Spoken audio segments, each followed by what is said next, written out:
Rachel has been a friend of mine for 15 years, but like most of her friends and immediate family, I only recently discovered that from the age of 9 to 11, she was sexually abused by a highly manipulative friend of her parents.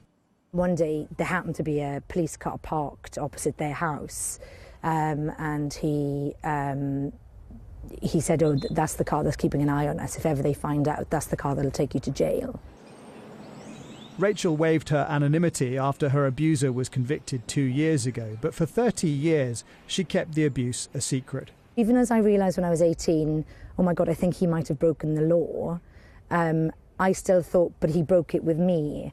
There must have been something about me that caused that. You were still sort of carrying that guilt even as you'd grown up. Oh, yeah. You didn't feel, hang on a second, I should feel angry, not guilty. I didn't feel that until I was until a couple of years ago. Today, a Children's Commissioner report found that police and local authorities recorded around 50,000 cases of child abuse over 2 years, but the panel's researchers estimated as many as 450,000 children were abused over the same period, meaning that only 1 in 8 cases actually hit the radar of authorities.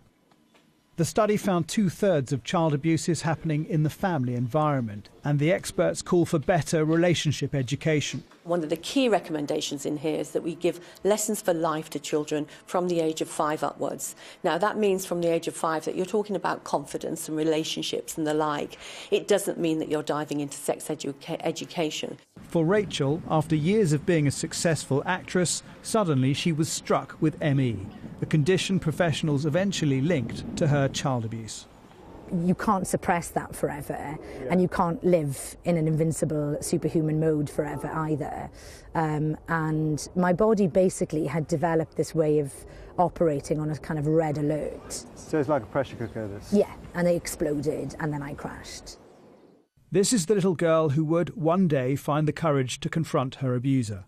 Most don't. And both reports suggest that whilst recent focus has been on institutional abuse, actually the bigger problem is at home. Jason Farrell, Sky News.